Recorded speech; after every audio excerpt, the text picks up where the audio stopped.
Ooh. Tapos meron kang ganitong karami sa usawan, no? Ooh.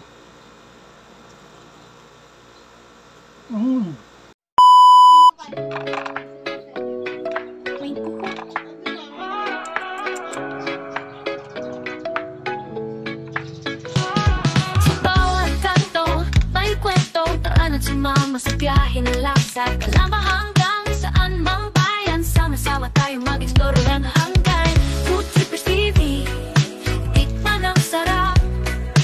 Lokal na pagkain, wala nang kapantay.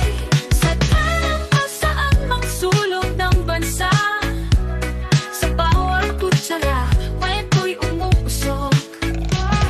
Ang Mapos, Zambales, Batangas, Pangasinan, lahat ng kainan nating bibisitahin sa bawat review. Tulong sa negosyo, i-promote ang lasa, abot kamay ang tagumpay. Food Trippers TV, tikman ang sarap. Lokal na pagkain, wala nang kapantay. Sa tanang o saan mang sulok ng bansa, sa bawat kutsara, kwento'y umuusok. Pagkasado sa Arctic Clothing, Arctic Prints, Osmel Custom Seat, Zion Tactical Ride at Shine PH kasama sa akin. Half Million Coffee, para sa iyong kape, Team Payabag, sama-sama sa ligaya at kakaibigan na buo talaga.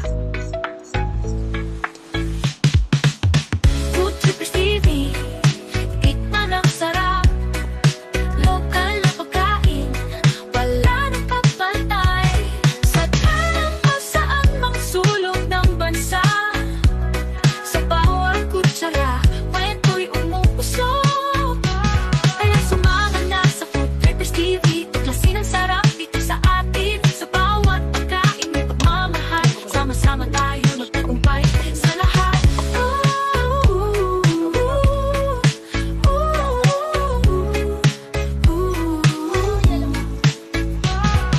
Then guys, crispy fried isaw cravings naman tayo ngayon. Eto, iba talaga pag sa bahay mo niluto, ang lituhog ka, tapos may ganito kang masarap na sausawan.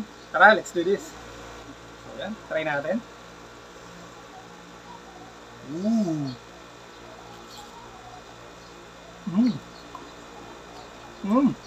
Kung nakamike ako, siguro kinig na kinig ko. Sobrang crispy.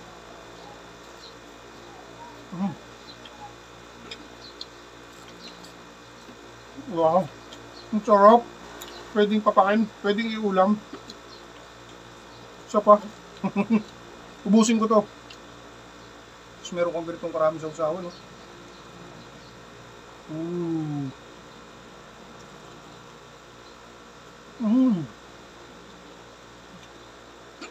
Sorry sa makakapanood ng madaling araw. So kung nagutom ka sa food trip na to, lutuin mo na. Tara, kain tayo.